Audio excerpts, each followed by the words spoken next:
அஸ்ஸலாமு அலைக்கும் வரஹ்மத்துல்லாஹி வபரகாத்துஹு. இறைவன் மிகப்பெரியவன். சமீபத்தில் கோயம்புத்தூருக்கு ஒரு நிகழ்ச்சி போயிருக்கும்போது ஒரு சகோதரி தொடர்ந்து எப்படியாவது உங்களை பார்த்துடணும்னு சொல்லி என்னோட அப்பாயின்மெண்ட்டை வாங்கிக்கிட்டு பார்க்க வந்திருந்தாங்க. அவங்கள சந்தித்து பேசும்போது என்னுடைய வாழ்க்கையில் பல முக்கியமான கடினங்கள்லேருந்து வெளியே வர்றதுக்கான விஷயமா அவங்களுடைய வாழ்க்கை வரலாறு இருந்துச்சு. அவங்களுக்கு இஸ்லாம்னா என்னென்னு அப்போ தெரியாது. அவங்களுடைய கணவர் அவங்களுடைய மார்க்கத்தில் மிகவும் பக்தி வாய்ந்தவராக இருக்கார். அவங்களுக்கு 2 பிள்ளைங்க. தன் பிள்ளையும் தானும் சேர்ந்து படிக்கணும் அப்படிங்கிற கல்வியை தேடின ஒரு விஷயத்தில் அது சார்ந்த சமூக களத்துக்குள்ளே போய் தேடும்போது தான் ஒரு இஸ்லாமிய சகோதரருடைய அறிமுகம் அவங்களுக்கு கிடைக்குது. அப்படி எக்ஸாம் ப்ரிப்பேர் பண்ணுறதுக்கு அவங்களுடைய உதவி கிடைக்கும்போது இவங்க சொல்கிறாங்க, இந்த சகோதரி நான் எக்ஸாமில் பாஸ் பண்ணணுங்கிறதுக்காக இந்த கோயிலுக்கு போயிட்டு வந்தேன், அந்த கோயிலுக்கு போயிட்டு வந்தேன், நிறைய விஷயங்களை சொல்கிறாங்க. அப்போது அந்த சகோதரர் ஒரே ஒரு கேள்வியை கேட்டிருக்காரு, உங்களுடைய நம்பிக்கை எல்லாம் சரிதான், ஆனால் உங்களுக்கு திடீர்னு டாய்லெட்டில் இருக்கும்போது வயிற்று வலி வந்துருச்சு, நீங்கள் உடனே வாஷ் பண்ணிவிட்டு கிளம்பி போய் கோவிலுக்கு போய் அங்கே சிலையை பார்த்து நீங்கள் எனக்கு வயிறு வலிக்குதுன்னு சொல்லுவீங்களா, இல்லை இருந்த இடத்துலேருந்தே ஐயோ ஆண்டவா என்னால் வலி தாங்க முடியலன்னு சொல்லுவீங்களா அப்படின்னு கேட்கும்போது, வலி அதிகமாகிடுச்சு அப்படின்னா இருந்த இடத்துல இருந்தே தான் ஆண்டவா என்னால் வலி தாங்க முடியல அப்படின்னு நான் கேட்பேன்னு அந்த சகோதரி சொல்கிறாங்க. அப்படின்னா இறைவன் அப்படிங்கிற கான்செப்டை பற்றி நீங்கள் கொஞ்சம் யோசிச்சு பாருங்கள் அப்படின்னு சொல்லிட்டு அந்த சகோதரர் கடந்து போயிடுறாரு, ஒரு பாசிங் கிளவுட் மாதிரி. இந்த விஷயம் உங்களுக்குள்ள ஒரு பெரிய தாக்கத்தை ஏற்படுத்துது. அப்போ எங்கேருந்து வேணாலும் நம்ம இறைவனை நினைக்க முடியுமா, ஒரு இடத்துல தேடி போய் தான் இறைவனை நம்ம தேட முடியுமா அப்படின்னு அவங்க தொடர்ந்து யோசிக்கிறாங்க. அப்போது தமிழன் டிவியில் தொடர்ந்து சில சீரீஸ் நிறைய மார்க்க அறிஞர்கள் குரான் பற்றி பேசிக்கிட்டு இருந்ததாக சொல்கிறாங்க. அதெல்லாம் அவங்க கேட்க ஆரம்பிச்சிருக்காங்க. அப்போ குரான் படிக்கணும் அப்படிங்கிற ஆசை அவங்களுக்கு வந்திருக்கு. இப்போது விஜயா பதிப்பகத்துக்கு போய் குரான் கேட்கும்போது அங்கே குரான் இல்லை. அப்போது இங்கேயும் அங்கேயுமா மேலே கீழேயும் போயிட்டு வந்தவங்க கொஞ்சம் நேரம் கழித்து ஒரே ஒரு குரான் தான் இருக்குதுன்னு சொல்லி அதை கொடுத்துருக்காங்க. என்கிட்ட 200 தான் இருக்குது. இந்த சகோதரி சொல்கிறாங்க, எவ்வளவு இந்த குரான், 200 கூடனா என்ன செய்யறதுன்னு கேட்டிருக்காங்க. அப்போ அந்த விஜயா பதிப்பகத்தை சார்ந்தவர்கள் சொல்லியிருக்கிறாங்க, நேற்று தான் ஒரு சகோதரர் யாராவது ஒரு மாற்று சகோதர சமூகத்தை சேர்ந்தவங்க குரான் படிக்கணும்னு கேட்டால் அவங்களுக்காக இந்த குரானை கொடுங்க அப்படின்னு சொல்லி ஒரே ஒரு குரான் கொடுத்துட்டு போனாங்க. இதுக்கு காசெல்லாம் கிடையாது, அதனால இதை நீங்கள் வாங்கிட்டு போங்க அப்படின்னு சொல்லி அதை கொடுத்து அனுப்பியிருக்காங்க. அவங்க அந்த குரான் தமிழ் விளக்கம் கொண்ட அந்த குரானை கொண்டு போய் தமிழ்லேயே திருக்குரானை 2 முறை முழுமையாக படித்து முடிக்கிறாங்க. படித்து முடிக்கும்போது அவங்களுக்கு அல்பக்கரா படிக்கும்போதே இறைவனை பற்றியே தெரிந்து கொள்ளுகிற அந்த வேட்கை, தன்னை படைத்தவனை பற்றி அறிந்து கொள்ளக்கூடிய பாக்கியம் அவங்களுக்கு கிடைக்கிது. அப்போது அவங்க கணவர்கிட்ட சொல்கிறாங்க, நீங்களும் இறைவனை பற்றி தெரிந்து கொள்ளுங்கள், நம்மை படைத்தவன் யார் தெரியுமா அப்படின்னு இஸ்லாம் கூறக்கூடிய செய்திகளை சொல்கிறாங்க. அவருக்கு அதில் பெருசாக உடன்பாடும் இல்லை. ஆனால் இந்த கணவன் மனைவி 2 பேரும் அவ்வளவு ஒருத்தருக்கு ஒருத்தர் அன்பாக இருக்கக்கூடியவங்களா இருக்காங்க. அப்போ அந்த கணவர் சொல்கிறாரு, எனக்கு இதெல்லாம் கொஞ்சம் கூட பிடிக்கல அப்படின்னு. நிறையா சடங்கு சம்பிரதாயங்களில் இருக்கக்கூடிய ஒரு மனிதராக அவர் இருந்திருக்கார். அப்போ தன் மனைவி அதிகம் நேசிக்கக்கூடியவர் தன் மனைவின்னு சொல்ல கேட்குறார். அந்த மனைவி சொல்கிறாங்க, நீங்கள் தினமும் தஹஜ்ஜுத்ல எழுந்துறீங்க, காலையில் 3 மணிக்கு இறைவன் கீழ்வானத்துக்கு இறங்கி வர்றதாக சொல்கிறான். எல்லா மனிதர்களும் தூங்கிட்டு இருக்கும்போது நீங்கள் கையேந்தி ஆண்டவன்கிட்ட கேளுங்க, உங்களுக்கு என்ன வேணுமோ கேளுங்க, அந்த மாற்றத்தை இறைவன் நிச்சயமாக உருவாக்கி கொடுப்பான். அப்படி உருவாக்கி கொடுத்துட்டா நம்ம அதுக்கப்புறம் இதை பற்றி பேசலான்னு சொல்லி 2 பேரும் முடிவெடுக்கிறாங்க.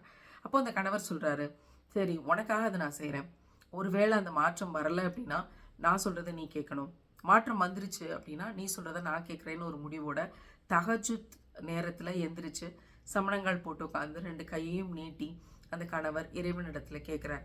அவர் என்ன கேட்டார், இறைவன் என்ன கொடுத்தான் அப்படிங்கிறது அவங்க 2 பேருக்கு உட்பட்ட விஷயம். 1.5 மாதம் இது தொடர்ந்து நடந்துட்டுருக்கு.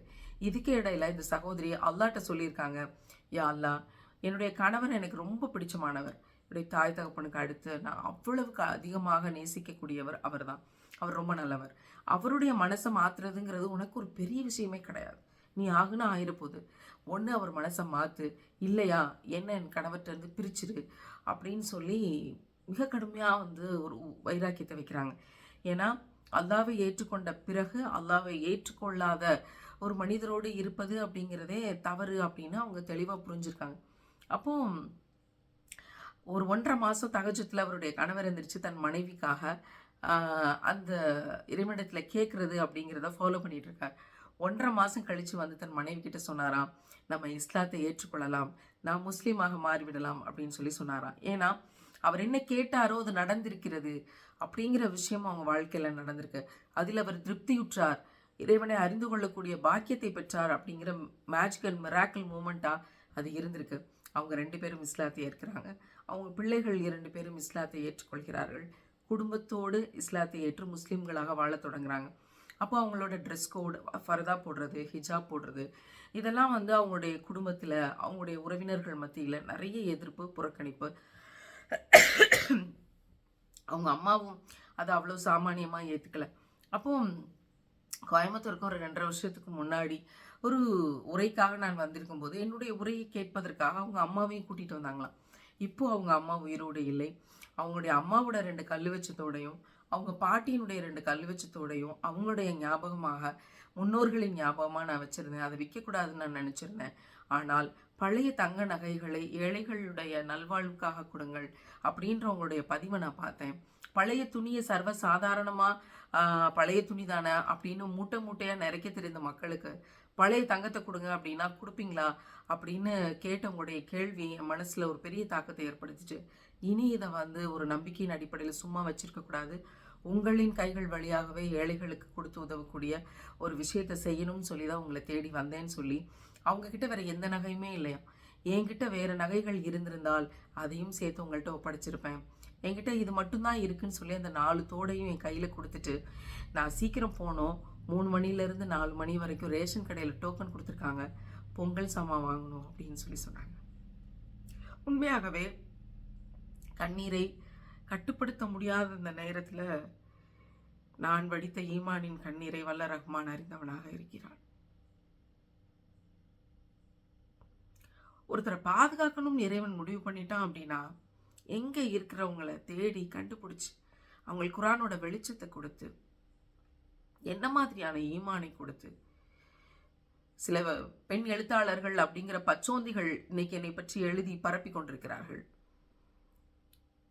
ரொம்ப மோசமான விதத்தில் இறைவனுடைய பெயரை சொல்லி இறைவனுடைய அச்சத்தை ஏற்படுத்தி இன்னும் நிறைய நீங்கள் கொடுங்கள் அப்படின்னு சொல்றதும், தங்கத்தை கொடுங்கன்னு சொல்றதும் கேவலமானதுன்னு அருவருப்பாக எழுதி தள்ளி கொண்டிருக்கிறாங்க. ஆனால் அவ்வளவு பணத்தையும் சொத்துக்களையும் வைத்து கொண்டு இப்லீசுகளோடு கூட்டணி நடத்தி கொண்டிருக்கிற அவர்கள் எங்கே? எதுவுமே இல்லாமல் 12,000 சம்பளம் 17,000 சம்பளமா வசந்துச்சுங்கிறதுலேயே தன்னிறைவு அடைந்து விட்டு, எங்களிடம் வேறு எந்த நகைகளும் இல்லை, சேர்த்து வச்சிருந்த பாதுகாத்து வச்சிருந்த இவற்றை ஏழைகளுக்காக உங்கள்கிட்ட ஒப்படைக்கிறோம், நீங்க கலங்காதீங்க, உங்கள் ஈமானோடு எங்கள் ஈமானையும் நாங்கள் வலிமைப்படுத்துகிறோம்னு சொல்றதுக்காக வந்த கண்ணீரோடு பதிவு செய்த அந்த சகோதரின் ஈமான் இங்கே அப்படின்னு நான் பார்க்குறேன். எளிய மனிதர்களுடைய வாழ்க்கையில நிறைய அத்தாட்சிகளை இறைவன் தந்து கொண்டே இருக்கிறான்.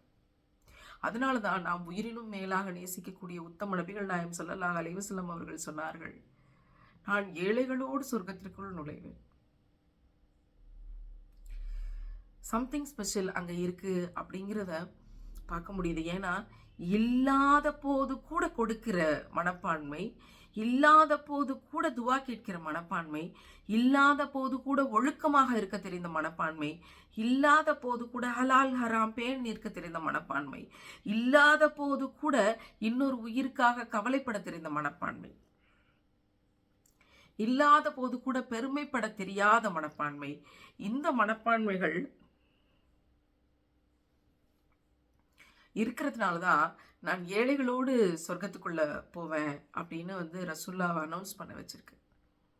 நம்மக்கிட்ட அந்த குவாலிட்டிஸ் இருக்கா அப்படின்னு அகத்தாய்வு செஞ்சு பார்க்கும்போது இந்த மாதிரியான சகோதரிகள் நான் ஒவ்வொரு இடத்துலையும் பார்க்குறேன்.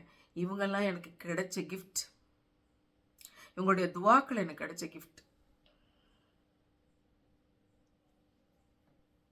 இவங்களுடைய நம்பிக்கை எனக்கு கிடைச்ச கிஃப்ட்.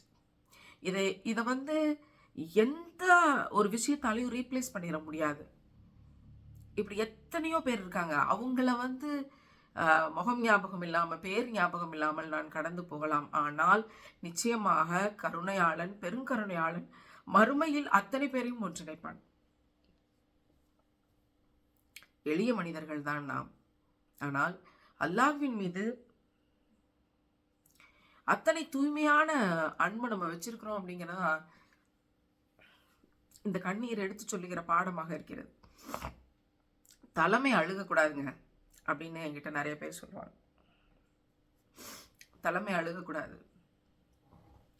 தாடி நனைய நனைய உத்தம நபிகள் நாயகம் ஸல்லல்லாஹு அலைஹி வஸல்லம் அவர்கள் அழுதார்கள். யாருக்காக? தனக்காகவா? தன் பசிக்காகவா? தன் குடும்பத்துக்காகவா? தன் பிள்ளைகளுக்காகவா? உயிரோடு புதைக்கப்பட்ட பெண் பிள்ளைகளுக்காக அழுதார். நானும் அப்படி ஒரு பெண்ணாக போயிருந்திருக்கலாம். என்னையும் காப்பாற்றுவதற்காக சேர்த்துத்தான் அன்றைக்கு நபிகளாருடைய கண்ணீர். அப்படின்னா இன்றைக்கு நம்முடைய கண்ணீரும் ரசூலுல்லாஹினுடைய உம்மத்துக்களுக்காக இருக்க வேண்டும். அடுத்த தலைமுறை பிள்ளைகளை பாதுகாப்பதற்காக இருக்க வேண்டும். அதற்காக என்ன விமர்சனத்தை வேண்டுமானாலும் நாம் முகம் கொடுத்து சந்திக்க முடியும், அதை கடக்க முடியும். காரணம், இது ஈமானிய கண்ணீர், மனம் நிறைய பரவசத்தால் வரக்கூடிய கண்ணீர், மனம் நிறைய அல்லாஹ்வினுடைய ஆற்றலை உணர்ந்ததால் வரக்கூடிய கண்ணீர், அல்லாஹ்வினுடைய அருகாமையை உணர்ந்ததால் வரக்கூடிய கண்ணீர். அதனால தான் இந்த மாதிரியான அத்தாட்சிகளை இறைவன் நம் கண்ணு முன்னாடி காட்டுறான். அந்த சகோதரிகிட்ட கேட்டேன், உங்களுக்கு இஸ்லாம் கிடைச்ச பிறகு உங்களுக்கு கிடைச்ச கிஃப்ட்டுன்னு நீங்கள் எதை நினைக்கிறீங்க அப்படின்னு கேட்டேன். அப்போ அந்த சகோதரி சொன்னாங்க, என்னை படைத்தவனை பற்றி அறிய கிடைக்கிற பாக்கியம் எனக்கு கிடைச்சது திருக்குரான் படித்ததன் மூலமாக. இதை விட எனக்கு என்ன கிஃப்ட் வேணும்? எனக்கு ஹிதாயத் தான் கிஃப்ட்டு, இஸ்லாம் தான் கிஃப்ட்டு. அதன் வழியாக என்னை படைத்தவனை பற்றி அறிகிற பாக்கியம் எனக்கு கிடைச்சது. இந்த பாக்கியம் எல்லா மக்களுக்கும் கிடைக்கணும், இந்த நிம்மதி எல்லா மனிதர்களுக்கும் கிடைக்கணும் அப்படின்னு நான் அழைப்பு விடுக்கிறேன் அப்படின்னு சொல்லிட்டு போனாங்க. இறைவன் மிகப்பெரியவன். ஒரு சசிகலாவாக இருந்து ஆயிஷாவாக மாறி நிற்கிற இந்த சகோதரியின் வழியாக எத்தனை படிப்பினை இறைவன் தரான் தெரியுமா? இப்பயும் நான் சொல்றேன், உங்ககிட்ட இருக்கிறது எல்லாத்தையும் பகிர்ந்து கொடுங்க அப்படின்னு சொல்லும்போது அது நடக்காம போகலாம். உங்கள்கிட்ட இருக்கிறதுல கால்வாசியவாது பகிர்ந்து கொடுங்கள். யாராவது உங்ககிட்ட இருக்க பொருட்கள் மீது தேவையுடையவர்களாக இருந்தால் அந்த அற்ப பொருட்கள் மீது ஆசை வச்சு அதை கொடுக்காம இருக்காதீங்க. அவங்களுக்கு அதை பகிர்ந்து கொடுங்க. உங்களுடைய தேவைக்கு அல்லாஹ் நிச்சயம் பல மடங்கு தருவான். உங்கள்கிட்ட 10 லட்சம் இருக்குது அப்படின்னா யோசிக்காமல் 4 லட்சத்தை ஏழைகளுக்கு கொடுங்க. உங்களுக்கு அதுக்காக இன்ட்டு 700 போட்டு பெருக்கி இறைவன் தருவான். ஒருபோதும் அப்படி இறைவன் நீங்கள் கொடுத்ததுனால உங்களை தீர்த்து விட்டு உங்களை காலியாக்கிற மாட்டான். தன்னுடைய அத்தனை செல்வத்தையும் ரசூலுல்லாஹ்வினுடைய பாதையில் கொடுத்தாங்களே அவங்களுடைய நண்பர் அபூபக்கர் ரலியல்லாஹு அன்ஹு, எவ்வளோ பெரிய இன்ஸ்பிரேஷன் அவங்களாம் நமக்கு. அதனால தான் ரசூலுல்லாஹ் பக்கத்திலே இடம் பிடிச்சிக்கிட்டாங்க.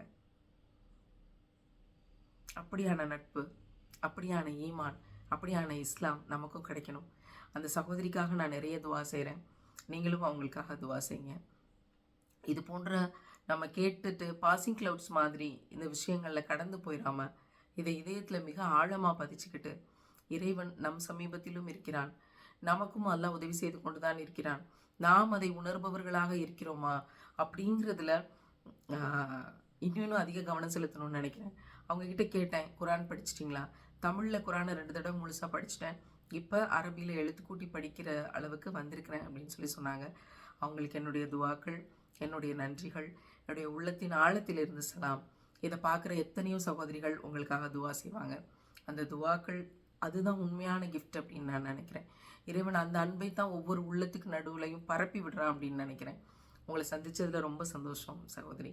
இறைவன் மிகப்பெரியவன். இது போல் எத்தனையோ இடங்களில் இருக்கக்கூடிய ஆசியாக்களுக்காகவும் ஆயிஷாக்களுக்காகவும் துவா செய்தவளாய் இந்த நாளை அல்லாஹ் உயிரை நீட்டிச்சு தந்திருக்கானே, இதை பயன்படுத்தி இவர்களுக்கு இந்த விஷயத்தில் ஏதாவது செஞ்சிட முடியாதா அப்படின்னு நம்ம காதுக்கு வரக்கூடிய, நம்ம கண்ணில் படக்கூடிய விஷயங்களுக்கு ஏதாவது உதவக்கூடிய விஷயத்த செஞ்சுக்கிட்டே கடந்து போவோம். சுஜூதில் அதுக்கான ஆற்றலை இறைவன் நமக்கு வழங்குவானாக என்று துவாவோடு நிறைவு செய்கிறேன். அஸ்ஸலாமு அலைக்கும் வரஹ்மத்துல்லாஹி வபரகாத்துஹு.